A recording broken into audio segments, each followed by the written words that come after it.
lot of times we think about building wealth, we think about, just accumulating assets, right? But there's 3 phases to wealth, which I've realized and which I've been doing a lot of research on and a lot of homework on.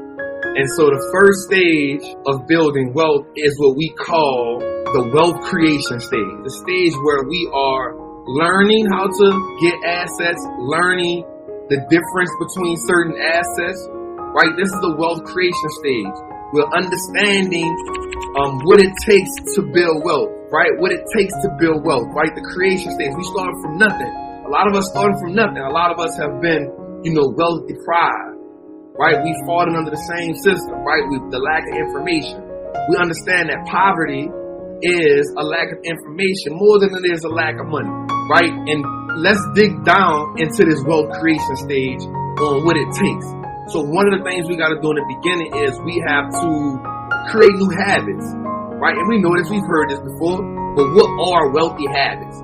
So we cannot, listen to me when I say this, we cannot defeat what we cannot define, right? In order for us to build wealth, we got to tap into what is it that's stopping us from creating wealth. So we cannot defeat the poverty mindset if we cannot define what it is that caused it. Are you wired for wealth? So how do we understand that?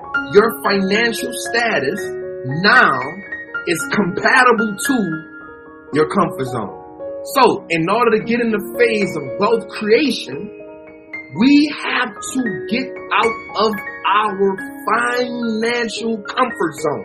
Is the reason why you are or are not prospering or creating wealth. For me, one of the reasons why I was able to start my journey was because I was personally willing to do more with less. Because I was willing to do more with less, I was willing to invest more. So I withstood the temporary hardships and I thought the bigger picture. I want you to say something right now. There will always be enough money. Why will there always be enough money? Because they print it. So, wealth creation is easy. Wealth creation is easy because there will always be enough money. All right? Check me out. Let's double down on that. There will always be enough money because, check this out. Assets flow abundantly. We're taking worthless money to acquire valuable assets. So we understand that money is the means of exchange. So the value isn't truly in the money. The value is in whatever we are exchanging it for. Here's why the money is worthless. If you have in your bank account right now, if you had a balance of negative $10,000, what would it take for the money in that account from red to green? Because as of right now, the money that you put in is no good because you're $10,000 in the red. So in order for that money to become good, you need $10,001. The reason why the money is worthless is because America is $30 trillion in debt and counting. Why and counting? Because they keep printing money, right? They keep printing money. But because we're in America, there's a reason why the wealthy people of America, check me out, they're plus overdraft fees, correct.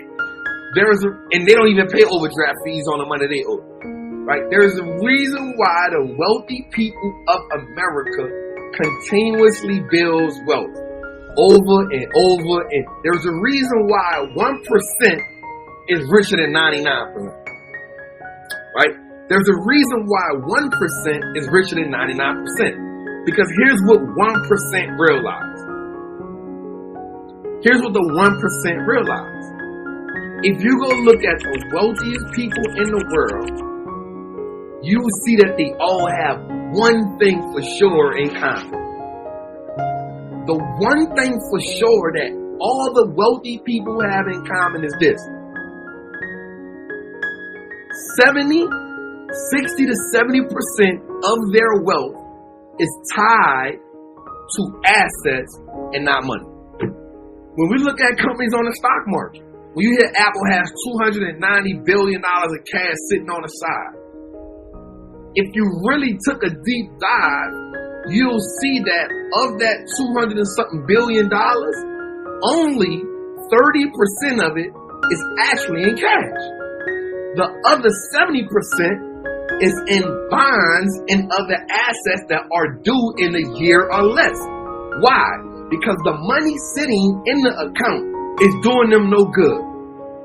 It's losing value. So what they do is they take that money and do overnight bonds or short-term bonds so they can at least get 1 or 2% on the money. If they can get 1 or 2% on the money, then that money is steady accumulating for them instead of the 30% that's just sitting there, right? Also, they invest in other things. So therefore, the 200 and something billion that you see Apple have sitting in cash is not necessarily sitting in cash. It's an overnight bonds or short-term bonds, but it's considered a cash equivalent. So when we look at people like Elon Musk, 80% of his wealth is tied into Tesla stock. This is why you can see him lose 400 million in a day and make 2 billion in a day. Why? This is why he went from being worth 20 billion to 200 to wherever he worked now in a 1-year time span, is because Tesla stock ran up and then it split and it ran up again. Because he owns that much of Tesla, his personal wealth is tied to the stock. Let's dig into the wealth creation. In order for us to create wealth, the first thing we gotta do is this. Hear me out. We have to identify what wealth looks like to us. The wealth has to have an identity. If your wealth doesn't have an identity, it will diminish. Listen, the first stage is so important. The first stage of building wealth is the wealth creation stage is so important. We can't get to the next stage, which is accumulation of wealth, and we can't get to the third stage, which is preservation of wealth, until we first tackle the first stage, which is wealth creation. So many people teach on so many different things. You trying to gravitate to everything at one time, you're not going to make it happen. Right? So when people come to Trap, what do you look like? Well, for me, wealth is, one, majority of my wealth will always be in the stock market. That's for me. I can handle the risk and everything that comes with that. My savings account is the SP 500. That's a savings account for me. So that's a plan and pillar that I'm gonna pass down in my family SOPs. Right? But you may ask Matt the mortgage guy, and he may say, well, wealth for me looks like more real estate than stocks. So let's talk about some of the things, the mindsets that we gotta break. Right? So I'm gonna tell you one of the most traumatic experiences that we've all had with money. Putting your money in a savings account or putting your money in the bank. That is one of the most traumatic experiences you can ever have. This is one of the most traumatic experiences that you can ever have. So the first thing you do is you trade your most valuable asset, which is time, for a depreciating asset, which is money. Right? I want you to understand that money is a depreciating asset.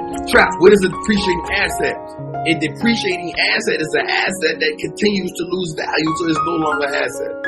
So if we understand that money is a depreciating asset and time is the most valuable asset, right? It put us in a situation where we've given up our most valuable asset for a depreciating asset to put it in a bank or institution that leverages our money that we worked hard for.